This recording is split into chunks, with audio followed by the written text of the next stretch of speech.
ನಮಸ್ಕಾರ ರೀ ಎಲ್ಲರಿಗೂ. ಇವತ್ತು ನಾನು ಮಕ್ಕಳ ಲಂಚ್ ಬಾಕ್ಸಿಗೆ ಪೂರಿ ಮತ್ತು ಟೊಮೆಟೊ ಚಟ್ನಿ ಮಾಡೋದನ್ನು ಕಲಿಯೋಣ ಬನ್ನಿ. ಮೊದಲನೇದಾಗಿ ಟೊಮೆಟೊವನ್ನು, ಬೆಳ್ಳುಳ್ಳಿ, ಹಸಿಮೆಣಸಿನ್ಕಾಯಿ, ಶುಂಠಿ ಇದನ್ನೆಲ್ಲ ಒಂದು ಹಂಚಿನಾಗ ಹಾಕ್ಕೊಂಡು ಉರಿಯಕತ್ತೀನಿ ರೀ.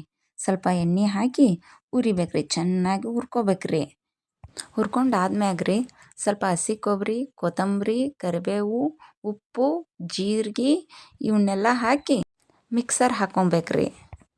ಒಂದು ಬೊಗನ್ಯಾಗ 3 ಚಮಚದಷ್ಟು ಎಣ್ಣೆ ಹಾಕ್ಕೋರಿ. ಆಮ್ಯಾಗ ಅರ್ಧ ಚಮಚ ಜೀರಿಗೆ, ಅರ್ಧ ಚಮಚ ಸಾಸಿವೆ, ಒಂದಿಷ್ಟು ಕರಿಬೇವು ಹಾಕ್ಕೋರಿ.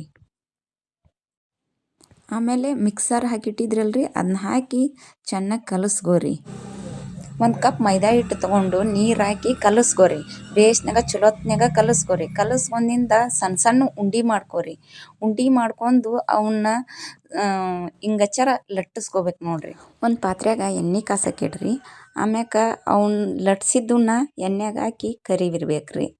ಅವು ಕೆಂಪಾಗತನ ಕರೀರಿ. ಚಲೋತ್ನಾಗ ಆ ಕಡೆ ಈ ಕಡೆ ಒಳಿಸಿ ಹಾಕಿ ಬೇಯತನನ ಕರ್ಕೋರಿ. ಅವನ್ನ ಎಲ್ಲ ಪೂರಿನೂ ಎಣ್ಣೆಗೆ ಹಾಕಿ ಕರ್ಕೋರಿ. ಚಟ್ನಿನೂ ರೆಡಿ ಆಗೈತ್ರಿ. ಈ ಪೂರಿನೂ ರೆಡಿ ಆದವ್ರಿ. ಬಿಸಿ ಬಿಸಿ ಚಟ್ನಿ ಪೂರಿ ಮಕ್ಕಳಂತೂ ಸಿಕ್ಕಾಪಟ್ಟೆ ಇಷ್ಟಪಟ್ಟು ತಿಂತಾರೆ. ಪೂರಿ ಚಟ್ನಿ